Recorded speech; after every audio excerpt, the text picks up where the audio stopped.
You are welcome to learnarabiceasily.com. Download our videos to beautify your home with Arabic and Islamic knowledge.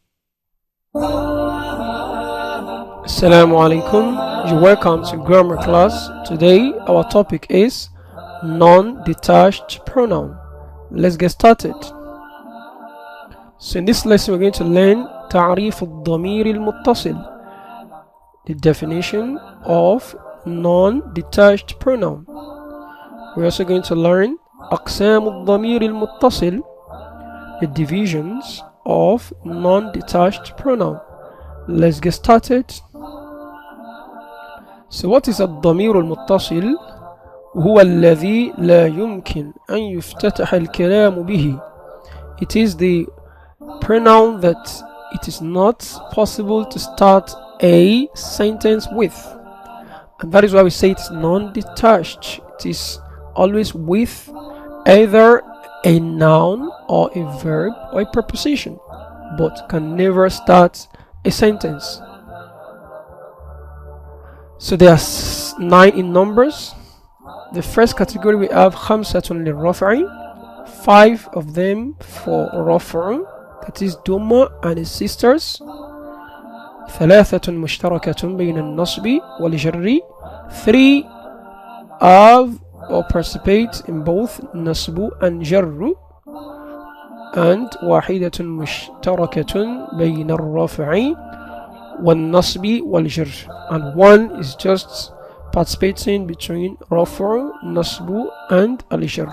So these are the 3 categories that fall under the 9 الضمير المتصل. Let's take them one after the other. We have خمسة للرفع, the 5 of them for only رفع. The first is تاء الفاعل. تاء الفاعل means the ta of subject. For example, you have the ta in قمت, to, I stood. قمت, you stood. قمتي, you stood for male, for female. قمتما, you stood for both male and female.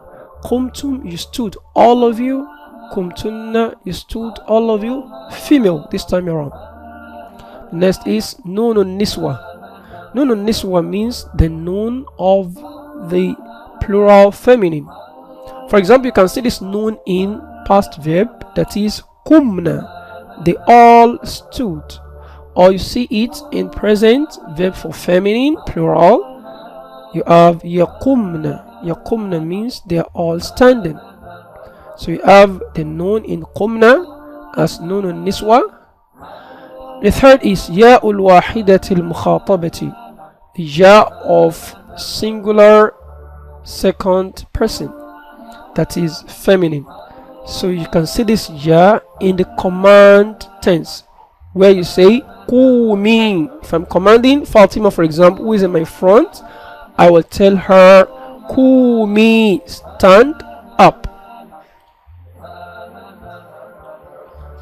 So خمسة للرفع is still what we're discussing, the 5 for رفع. And the next is ألف الاثنين, that is the alif of dual. And we can see that in past verb, you can also see it in present. For example, we have قام, 2 of them stood. قامتا, 2 of them stood, feminine. يقومان, يقومان, 2 of them are standing. And تقومان, 2 of you are standing. So the alif al-ithnain is the domir, that is the pronoun for al-rafa, that is they are in subject position. So the alif in ma is the alif for rafa, and also the alif in taqumani is the alif for rafa, that is the domir, that is the subject or the pronoun. Waw al-jama'a. Waw al-jama'a means the wa of plural or plurality. So we have the wa that ends here, qamu, qamu. So the subject here, as we know, is always rafa. Therefore the wa is a dhamir here that represents the subject. So the next is ثلاثة مشتركة بين النصب والجر. There's pronouns that participate between the nasbu and al-jarru. For example, you have the kaf al-khitab, the kaf of second person that you are facing. You can see that kaf in the object position, and you can also see the kaf when it's joined to a noun to form mudaf ilayh. For example, you say a'taytuka, I gave you kitabaka, your book. So the ka in the first instance is different from the ka in the second instance. The ka in the first instance is having nasbu. I gave you. The you is what makes you to have nasbu, not the kaf fatha ka. Okay, kaf is general. We don't say kaf fatha ka only, but the kaf here is in object position. Therefore, it is representing nasb, that is fatha. And the kaf here, fatha ka, it is in jarru position. Therefore, it is given al-jarru mahallan, positionally. That is, it stands in the position of what takes kasra.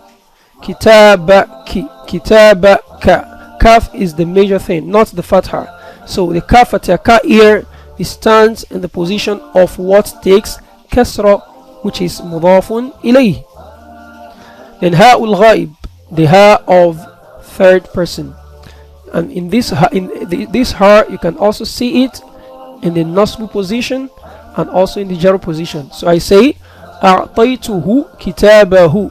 The who is I gave him. So him is in the object position, and the object position takes nasbu. Kitabahu, his book. The his is a pronoun as we know in English language. It's also a pronoun as we know in Arabic language, and it stands in the position of kasra, that is al-jarru mudafun ilayh. Last one here is ya'ul mutakallim, the ya of the first person. For example, you say a'taytani kitabi, you gave me. The me there is the object position and supposed to take nasbu, that is the ya, but we are less bothered about the haraka here. What we are bothered about is that the ya is staying in the nasbu position, and the kitabi is also the ya is staying in jarru position. So let's look at واحدة مشتركة بين الرفع والنصب والجر. Just one preposition can stand in the place of raf, can stand in the place of nasbu, and can also stand in the place of jarru. Let's see the na. Allah says ربنا إننا سمعنا. You can see how many na we're having here. We're having three different nas, and they are all staying at different cases: rafu case, nasbu case, and jarru case. The first na, rabbana, it is staying in the jarru case, that is our Lord, the Lord of us. In sami'na, we heard. What is the we there? The we there is subject, that is the rafu case.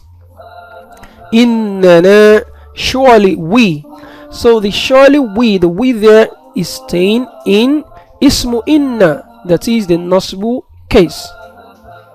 So how do we do the i'rab, the analysis? Na, we say ضمير متصل مبني على السكون. Then what matters to us is that it is staying at the position of jar.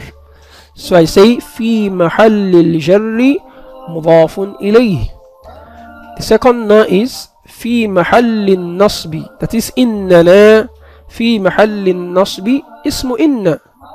And the third na is في محل الرفع الفاعل. Shukran. Thanks for watching. Goodbye.